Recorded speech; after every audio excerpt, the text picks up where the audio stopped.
Welcome to Presence. This week, we are joined by Henry Adelman. Welcome, Henry. Thank you so much for having me on, Cindy. It is a joy and pleasure to have you on today.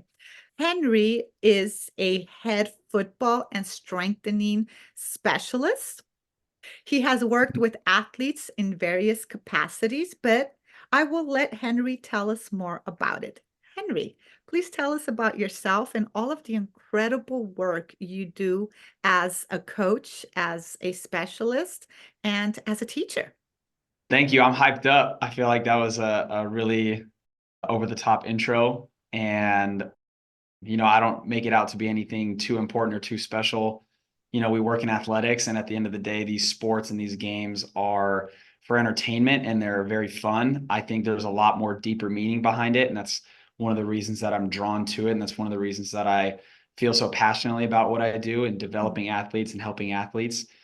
But at the end of the day, from a more humility, more humble standpoint, this is something that is not essential, right? Like during COVID, for example, it's not like I was working super hard because the athletes needed to be out on the floor competing. There's a lot more things that are going on and a lot more sacrifice and discipline out in the world that, I hope my athletes can grasp and get their hands on. I hope they just appreciate the opportunity for what it is. But outside of that, yes, I am a strength and conditioning coach at Cal Poly San Luis Obispo. It's a really special opportunity because this is where I was born and raised, just right Mm. down the road in Arroyo Grande. That's kind of where I really grew my roots and began the passion project, if you want to call it that, for what I do currently. I played football at Arroyo Grande High School, and we had a huge importance and a huge priority when it came to our strength conditioning and our weightlifting. That's where a lot of my best friends and a lot of my biggest relationships were kind of formed from those hours being spent in the early mornings in the weight room prior to class, during winter break, over summer break. And some of my best friends and people that will be at my wedding, people that will be in my wedding, that's where I formed those bonds and those relationships. I tell my athletes all the time that the closest bonds are formed through adversity. I think that even you and myself being in the situation we are currently as cohorts, if you want to call it that, working together, to be a part of this TEDx, we now have a bond because we're both experiencing similar adversity as we prepare for a speech, a conversation, a talk in front of a big public forum.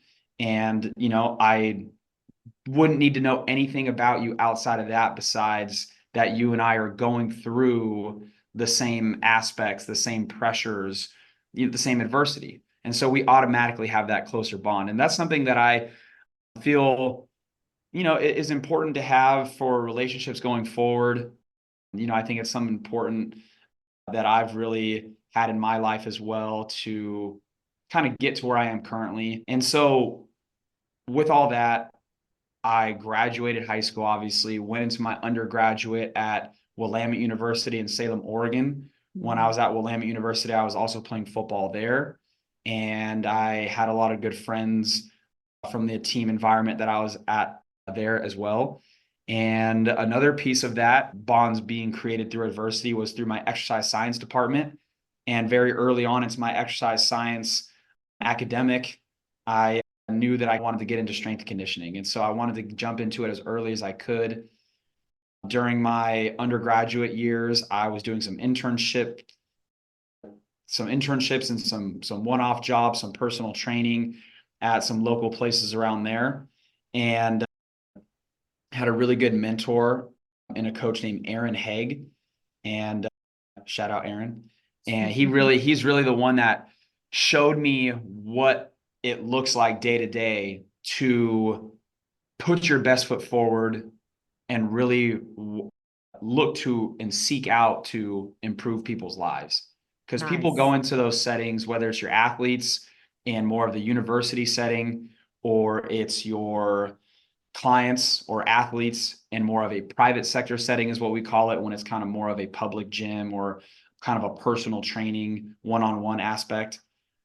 And so with those things, it really showed me the importance of just positivity, putting your best foot forward each and every day, especially on the days that you don't want to, and almost kind of flipping a switch mentally, being able to have that self-talk and talk yourself out of bed in the morning when it's the super early mornings, because you have clients that need to get to work at a decent time. And so you take them on early in the morning.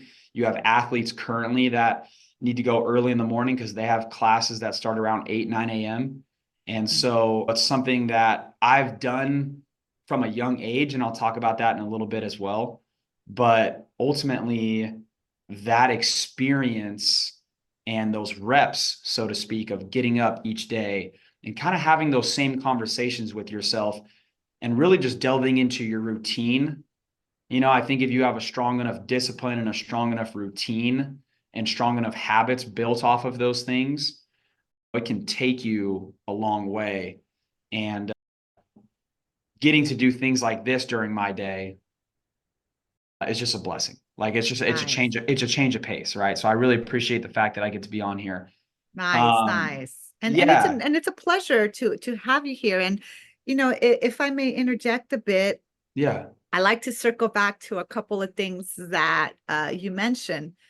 For our guests that do not know yet, Henry and I are part of a very special cohort, which is the upcoming TEDx St. Louis Obispo talk, which will be held in April. So we're part of the same cohort, and that is how we met. Additionally, he mentioned, that he has friends he's known most of his life that he met through athletics, through the bonds that he created, who will be at his wedding. Well, he is going to be married quite soon, and his fiance also happens to be a part of our cohort, and she will be on the podcast. Victoria will be Yeah. on the podcast a little later on, but I wanted to share that with our audience so that they had a little bit more of a background in terms of what we just jumped into.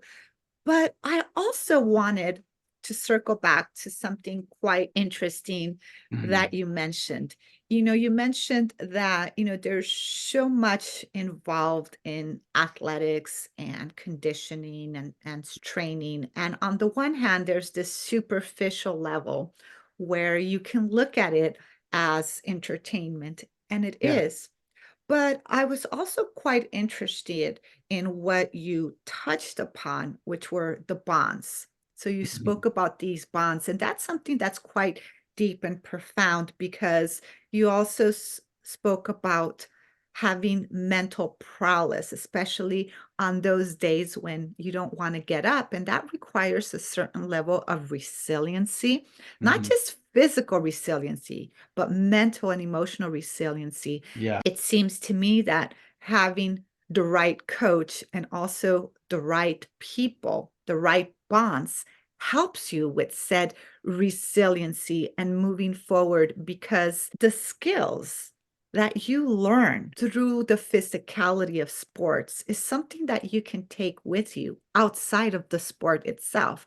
So, on the one hand, yes, there's that entertainment value, but on the other hand, there's that deeper value Yes. because it takes us through life.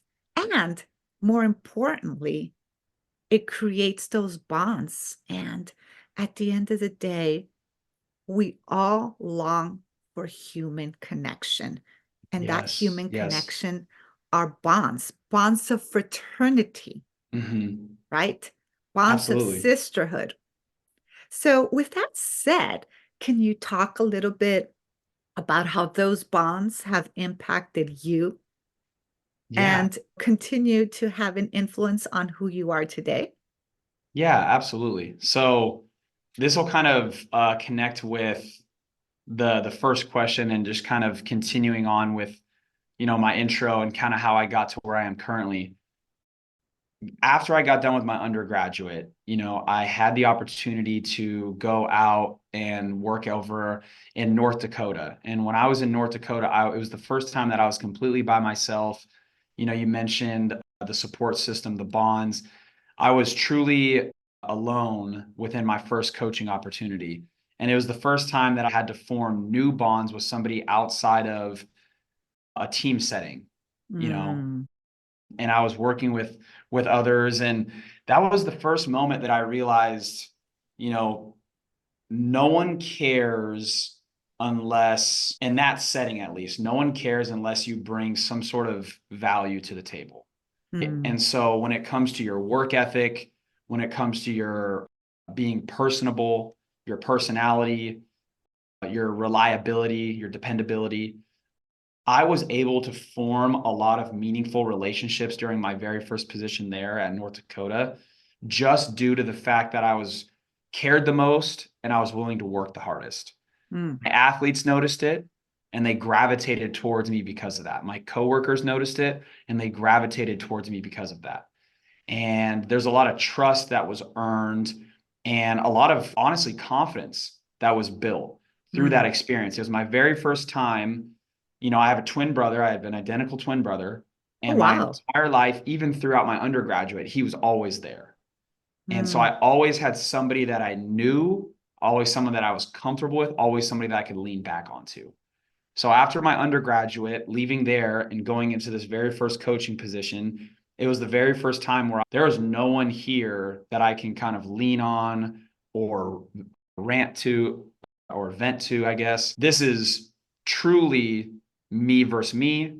It is my willingness to do the best that I want to do or the best that I can do. mhm, And there wasn't a lot that was motivating me at the time, besides the fact that I just wanted to be the best version of myself.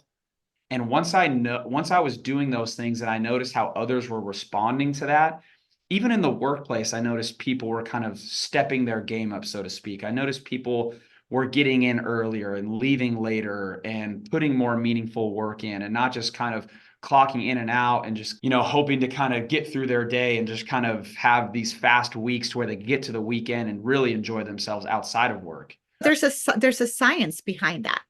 There's an Yeah. actual science where, high performers, you had people place low performers next to high performers, and low Mhm. performers will up their game just because they are in the energy and the presence of somebody who is naturally a high performer. And that pushes everybody to elevate their game. And there's been some studies around that. It's wonderful that you were able to witness the power of being at your best and how you being at your best helps other people be at their best. Yeah, I think there's an innate competitiveness in everybody. Mm, Some people are able to draw that out more quickly and more confidently due to repetition and experience. Some people aren't as comfortable with their internal competitiveness. But I think, Cindy, as human nature, I think we're always competing, mm, right? I know survival of the fittest, obviously it's not that serious, but I think if we're talking more superficial things that have deeper meanings, at the end of the day, I think we all are striving to be the best version of ourselves, or we all want that for ourselves. mhm, But then you got to find the willingness to work and compete in order to get to that point, mm, right? There's no growth without discomfort. I think the more that you naturally expose yourself to that discomfort, like a TEDx, like you were saying earlier before we started recording, getting up in front of a room and an audience and having to public speak every day, whether it's an academic setting or in my case, a team athletic setting, those things will allow you to grow as a human being. And doing those things more often, gaining reps through those things, just allows you to hone in on your personal, your speaking skills, your lecturing skills, whatever that looks like, right? And so, like I mentioned, when I was in North Dakota, and I was the first time that I maybe ever felt like the emotion of loneliness or the sensation of loneliness, that was honestly really good for me. yeah. It stunk and I didn't last very long. I was maybe there for a year. Once it got to -30 one morning, I was like, yeah, this might not be for me. But, so from there, I was able to go to Fresno State. And then my comfort level was even pushed back further because I was at North Dakota. And it sounds a little arrogant, but I really believe this. When I was in North Dakota, I feel like I was pushing the envelope. I was pushing others, whether it's my athletes or my coworkers, to rise up to a different level and a different threshold than maybe they were used to. Mhm. And when I got to Fresno, I was on the other end of that. I had coaches that had been at that level for a long time. I had very elite athletes that belonged in that setting. And I was just sticking my foot into the door. And they basically yanked me all the way through that threshold, all the way through that door. I was thrown into the fire, so to speak. You know, pressure creates diamonds, however you want to put it. But I grew a lot from that experience as a young person. I was able to gain the opportunity to get my master's degree paid for and go through that aspect. And that was another level of discomfort. You know, I'm not a very academic person, if you can't tell, just through me kind of my informal way of discussing things. But that was another challenge. And I almost felt like all the things prior to my master's made the master's degree, made that experience, made that journey feel a little smoother. You know, Right. I know as we get further into academics, it's supposed to be harder. Maybe you could have a different take on that, Mhm. but I know that you're being more exposed to deeper thought processes as you get further into your academics. The level of writing and the level of competency that you need to have, the expectation that's given to you needs to be greater. But I felt like once I had gotten through a really difficult undergrad experience where I was being pushed very hard to do my best academically along with my sports, and then taking along those first couple coaching positions. When I got to my master's, I felt like, wow, I have all the time in the world to do this. This workload is not burying me any longer. Mhm. I feel like I'm able to turn in more meaningful, articulate work just Well, based off of, you know what it is, Henry, if I may, yeah, is you had grown, you had expanded, yeah, you had experienced so much that you were at a different mental place by the time mm-hmm, you started, mm-hmm, your master's. I will say, as someone who is an academic and has gone, I have two bachelors, a master's, and a PhD. Yes, it couldn't, is a lot of work, I couldn't but imagine.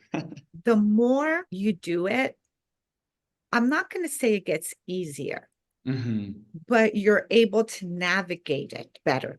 So what I'd like to do is have a little bit of a relational point of view. In athletics, everything is conditioning, right? Yeah. You need to do the repetitive conditioning, the Mm-hmm. repetitive strength building. The mind is the same way. You Yes. need to repetitively be reading so that you're able to read at a faster pace. You Mm-hmm. need to be repetitively writing so that you write better, repetitively speaking. And so it's not so much that it becomes easier, it's more like you become more proficient. So it becomes a matter of proficiency.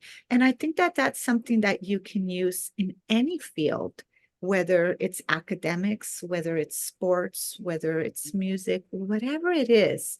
Proficiency comes with that repetition. So Yeah. there's a lot of value that we can learn from the physicality of sports in terms of the physical conditioning, but we bring that physicality as well into other aspects of our lives. So I'd like to share something personal with you. I have type Yeah, 1 please. diabetes. Mm. So that means I have to have a certain level of discipline in terms of the foods that I eat, Mm-hmm. in terms of exercise, in Mm-hmm. terms of monitoring my sugars, remembering to inject insulin, and all of that. And it's not easy. The easy thing to do would be to not care, eat whatever I wanted, and so forth. But over the years, I've disciplined myself. And many people look at me and they say, that's all you're eating? And I said, no, I eat plenty, but I eat in a way that the calories are nutrient dense Yes. versus empty Yes. calories. Right. So I have found that something that helps me is fat. I eat a very high fat diet, but I Nice. have a low a low carb diet. Hmm. And don't get me wrong, I love carbs. If I could eat Who carbs doesn't? all day, I absolutely would. Who I see doesn't? a piece of bread and it's like the gates of heaven are opening for me. But instead of having two pieces of toast in the morning, I'll have Mhm. one. Yeah, And right. that's part of the discipline and the resiliency that I've had to impose on my body, not because I want to, but because I've had to. And having that discipline, learning to discipline my body, Hmm. actually has helped me to create discipline in other aspects of my life. Cindy, that's so cool because there's two quotes that I use that are directly related to what we're talking about, and I use them pretty consistently with my teams. Mhm, One of them is a gentleman named Eric Kapitulik, and mhm, he is the founder of an organization called The Program. And the mhm, program is a bunch of ex-military guys that come into team atmospheres, team environments, and they deliver motivational talks or they talk about culture and team building. And one of the things that they say from a strength conditioning standpoint, something that relates very much to what I do, is that the best way to get mentally tougher is to be physically tougher, right? So when you're talking about discipline and mental toughness and needing to kind of harden your body, so to speak, it'd be easy just to eat whatever you want and deal with the repercussions.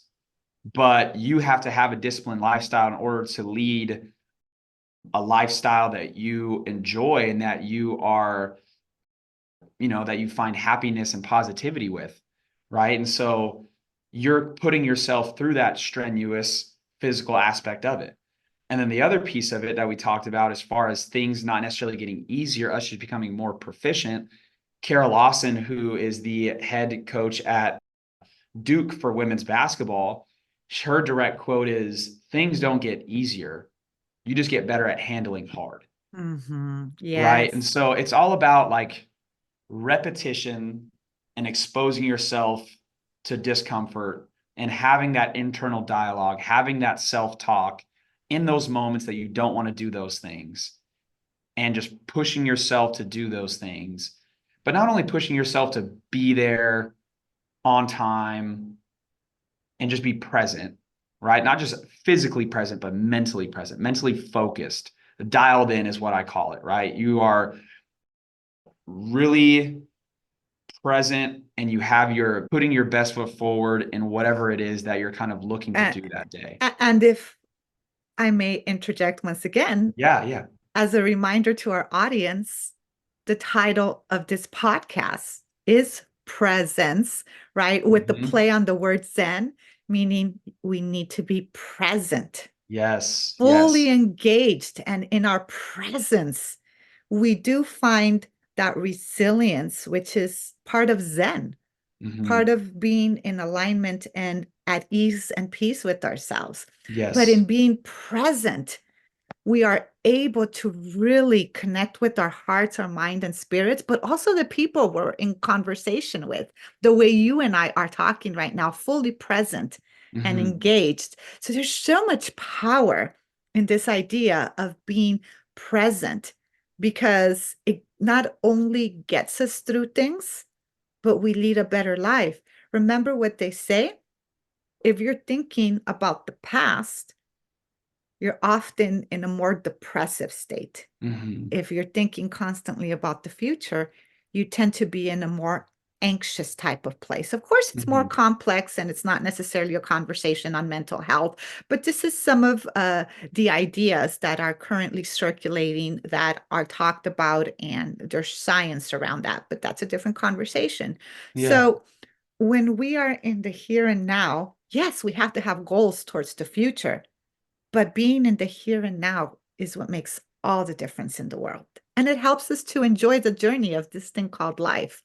Yeah. No, I think the happiest people are the ones that are present most often, not thinking too far ahead, not thinking too far behind them, right? If you dwell on all the mistakes you've ever made, then you'll never really, have happiness. I think if you're looking too far ahead at all the things you want to do, all the things that you don't have yet, then you're reaching for something that is very hard to attain. And so you're stressing yourself out over seemingly nothing, right? I'd preach this to my athletes all the time, especially when we have college athletes, our student athletes, right? They have things outside of that immediate workout space for that 1 to 2 hours that I need them in. They have schoolwork. They just got off getting schoolwork done the night before. So they probably did all their schoolwork. They probably had hopefully a nutrient rich snack before bed along with dinner. And Mhm. then they get up the next day and they come to training. And so it's easy to, in those settings, to say, woe is me. I'm tired. I just got done doing a ton of schoolwork. I still have a ton of schoolwork. I have to do all my classes. My coach wants to meet with me. Maybe if it's someone that's banged up or a little injured, then they also have the athletic training room that they need to go to later that day and get physical therapy or treatment. They're being drawn in a lot of different directions. And so it's easy as a student athlete, especially at the higher level you get to be able to say like, well, I just have so much on my plate. But if you can have the ability to just hone in on exactly what you're doing at that current moment, Mhm. you will find more peace, more happiness, more positivity, and more gratitude, right? Absolutely. I love it. More And gratitude with all yeah, these other things combined. yes. And so that's something that we preach to our athletes constantly because Mhm. these kids, I mean, I've worked with professionals and I've worked with younger kids and I've worked with octogenarians. Nobody really wants to just work out super, super hard for seemingly no reason. Nobody wants to work out super, super hard when your season is 9 months away. Mhm. Another great quote by Kobe Bryant, I'm a huge Kobe Bryant fan, Yeah. is that the biggest lie that we tell ourselves is we have time, Yeah. right? There's a lot that you can accomplish in the here and now, but you can't accomplish those things in the here and now if you're not process oriented and you're not present at the task at hand. And so Exactly. that's something just through my time at really in Division I coaching. Right. When I've been at Fresno State, when I transitioned over during the pandemic to the University of Tennessee, and then I had my job prior to Cal Poly was a Division III school called Maryville College out in Maryville, Tennessee. And those three places, I was under very good coaches, whether it was the sport coach itself that worked with the team Mhm. or it was the strength conditioning staff. I felt that when I was there, there was a lot of positive influences who reflected what it should look like daily to put your best foot forward, to put your sorrows and the woe is me's aside, and really have servant leadership, Mhm. really have a mindset of service and gratitude and staying present on whatever it is. Because we're never going to be great and we're never going to have the tales told about us. We're never going to have the songs sung about us unless you're great in those present moments. So like Exactly. during this podcast, I'm just trying my best to do my best, if that makes sense. Right. Absolutely. And it might not go Absolutely. perfect. It might not go perfect, but at least the willingness is there because it's easy for me to look at like, okay, well, I have two more teams that I need to coach this afternoon. I have this meeting later on. I could let those invasive thoughts interject, but that wouldn't do me any good. I would be on here and I might sound distracted or I might not put my most articulate thoughts out into the world on a meaningful platform, So I just think, and we talked about it before we started recording, there is no ability without opportunity, right? And Right. so the opportunities are presenting themselves every day. And I think we as a society, I think one thing that I try to do as a coach is get our athletes, the people I work with, the people that I surround myself with, to really just take advantage of the opportunities when they arise. I think there's Nice. too often that there's something there And we just tell ourselves, like, it's not my time yet. That'll come later. We make the time, we make it our time. Exactly. And you never know what you're actually capable of unless you just give it your best and just kind of try it. You know, Right. I'm a big trier. I used to be really picky when it came to like foods. I used to be picky when it came to like the way that I worked out. I used to be picky when it came to when I went to bed or what shows I watched or but I've tried to do a lot better job of just being open-minded and just trying things because it could be like the coolest, greatest experience that you've ever been in. But if you're not willing to at least try something, then you're closing yourself off to a world of opportunities that could enhance you in ways that you never even realized. And I think one of those experiences coming off of a work setting is just like traveling.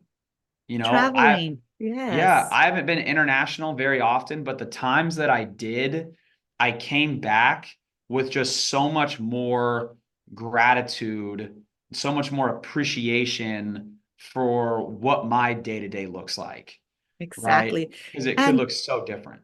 exactly. And I'd like to circle back to this idea of trying new things because I Mhm. think it's a really wonderful segue to ask you to give us a little bit of a teaser in terms of what your TEDx talk is going to be about. And I also thought that this was a great place to ask that question because we've had Mhm. an opportunity to get to know you. You've opened up and shared so much about your experiences and some of the things that have shaped who you are and who you have become in this present moment. So, with having said that, in terms of we've gotten to know you a little bit and this idea of trying something new, you are going to do something new with the TEDx talk, which is Mhm. different than traditional coaching. Can you Yeah. give us a little bit of a teaser in terms of what your talk will be about? Yeah, absolutely. So first off, I think it's important for everyone to know that the theme is determination. Hmm. And determination with all the different variety and the different backgrounds of the speakers that we have, you guys will see that determination can look a lot of different ways. It can look like a lot of different things. At the end of the day, determination is our ability to push through adversity and have that mental discipline or that self-talk to be able to push through a threshold that we didn't really realize we could. And so, what I'm going to talk about with determination is ultimately the pathway, in Mm, my opinion, what the pathway to determination looks like. Because we don't just wake up as a young child determined, mm, right? You have to be inspired first. And when you're inspired, that's kind of an idea, that's a feeling, right? And then when you're inspired, you might become motivated. And mm, motivation is then the action, right? So you have the mental aspect of it where maybe it's a little more imaginative. Maybe mhm, you're kind of seeing yourself doing something or seeing yourself somewhere down the line. And then you become motivated to get to that point. And that's the actions. And mm, then in a team setting with actions, well, if I want to get to that end goal, I'm motivated to do it. But what does that process look like? What does that journey look like? So, as a coach, one thing that we do is goal setting. And those goals, we write down our goals and we turn those goals in. They get a copy, I get a copy, their position coaches get a copy. mm, And so with those goals, now there's accountability. And so if I have motivation along with self and outside accountability, and then I have adversity being set in front of me. And that's one thing that we are guaranteed a few things in this life.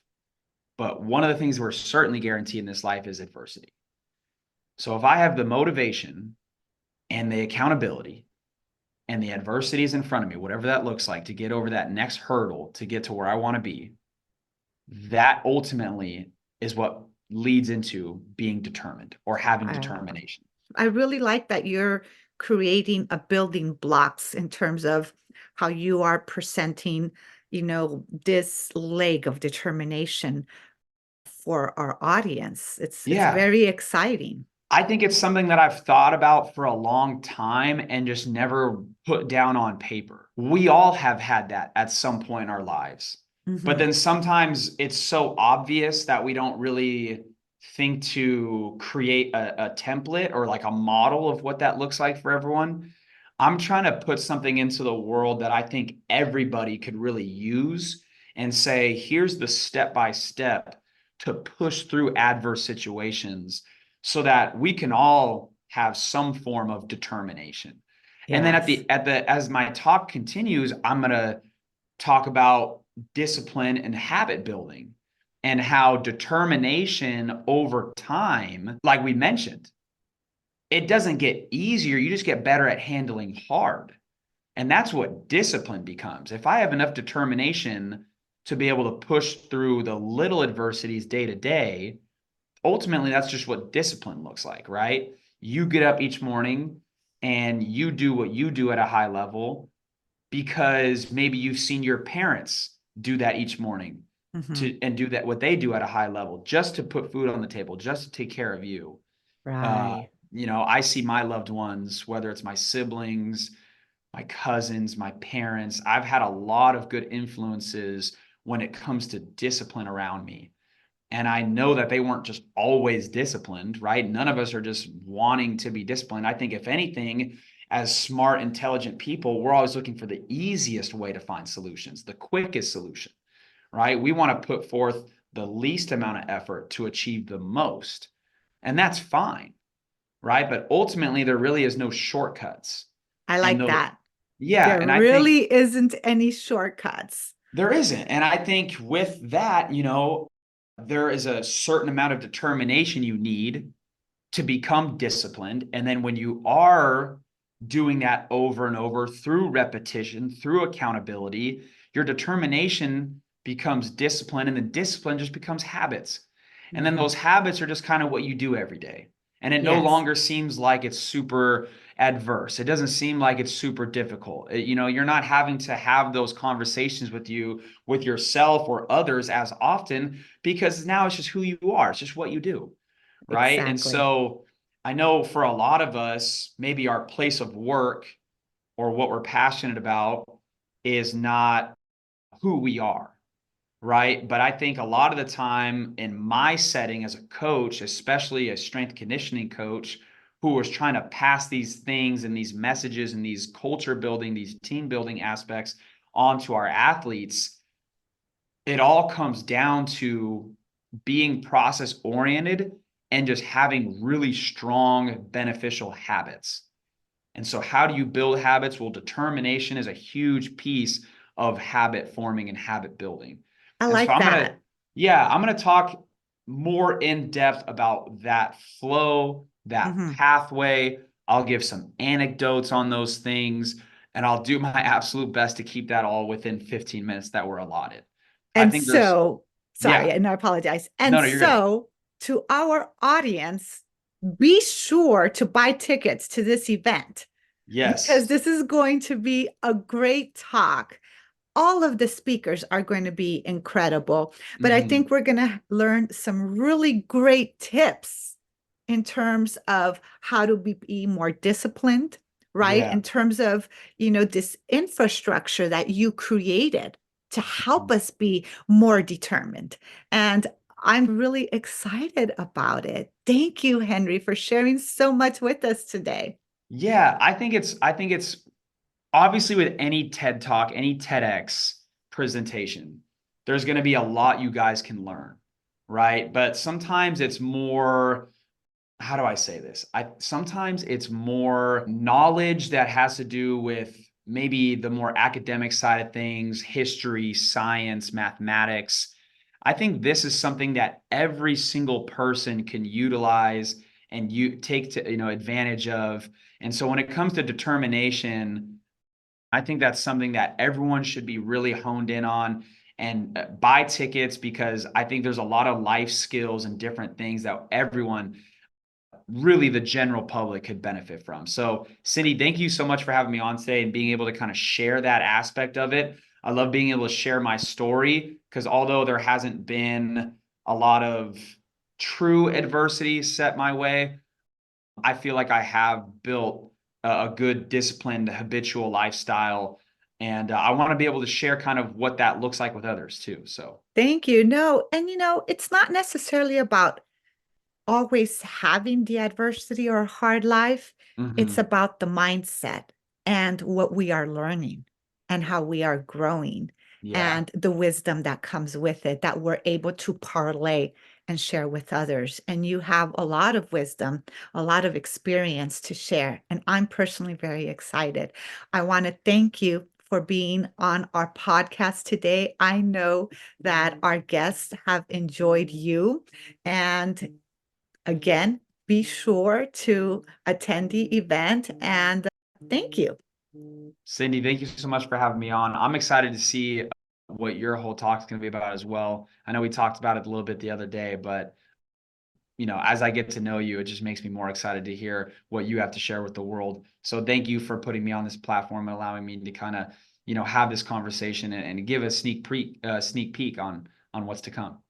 Thank you. Thank you. Thank you for joining us on PreZence. For more information on how you can create greater levels of impactful presence in your professional and personal life, visit www.cindyurrutia.com and follow me on social media. If you haven't subscribed, please do so. Feel free to post a comment and we'll read it on the show.